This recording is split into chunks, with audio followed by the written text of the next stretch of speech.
ঠান্ডা ঠান্ডা ওয়েদারে গরম ভাতে এইরকম যদি পাতে পড়ে তো মন্দ হয় না। তো হাই বন্ধুরা, তোমরা কেমন আছো? আশা করি সবাই ভালো আছো। ওয়েলকাম টু তুষা কুকিং ডায়েরিতে। তোমাদের ওইখানে কেমন ওয়েদার সেটা কমেন্টে এসে বলে যেও। তোমরা অনেকেই হয়তো খেয়েছো এই রেসিপিটা দিদা ঠাম্মার হাতে, ডিমের তরকারি। তো একদম সিম্পলভাবেই করে, আমিও দেখেছি আর আমার ঠাম্মা দিদা করতো। তো আমিও খেয়েছি অনেকবার, আমার কিন্তু বেশ ভালো লাগে, কম মশলায় দারুণ বেশি স্বাদ। এই এই রেসিপিটাই আজকে আমি তোমাদেরকে করে শেয়ার করব। আমি অল্প কিছু উপকরণ দিয়েই করব, সেটা তোমরা দেখতেই পারো। প্রথমেই আমি ডিম আলু কিন্তু সেদ্ধ করে নিয়েছি। তো ওখানটায় আমি না আলুটা প্রথমে ম্যাশ করে নেবো। তোমরা চাইলে এমনিও তোমরা ওখানে সেদ্ধ করেও দিতে পারো বা গোটা আলু এমনি কেটে ভেজেও দিতে পারো। তো আমি আলুটা ম্যাশ করে দিয়েছি।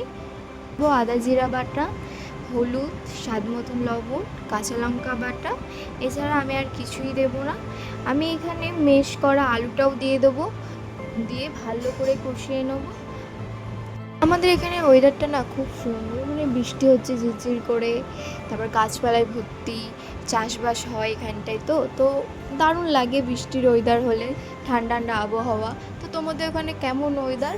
আমার এদের এখানে কিন্তু বেশ ঠান্ডা।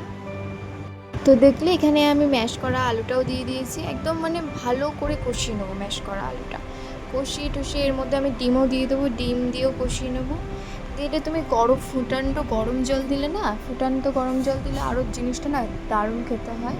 তো সেটা এখানে আমি দিয়ে দেবো। কালকে আমি যে রেসিপির ভিডিওটা ছেড়েছিলাম, তো তোমাদেরকে বলেছিলাম যে যে রিভিউটা দিচ্ছে সে কে হয় আমার একটু কমেন্টে এসে বলে যেও। তো দেখছি বলেনি, বেশিরভাগ একজনই বলেছে। তো তোমরা চাইলে বলে যেও এটা আমার কে হয়। যদি ঠিক বলতে পারো তো আমি কমেন্টের রিপ্লাই নিশ্চয়ই দেবো এটা আমার কে হয়।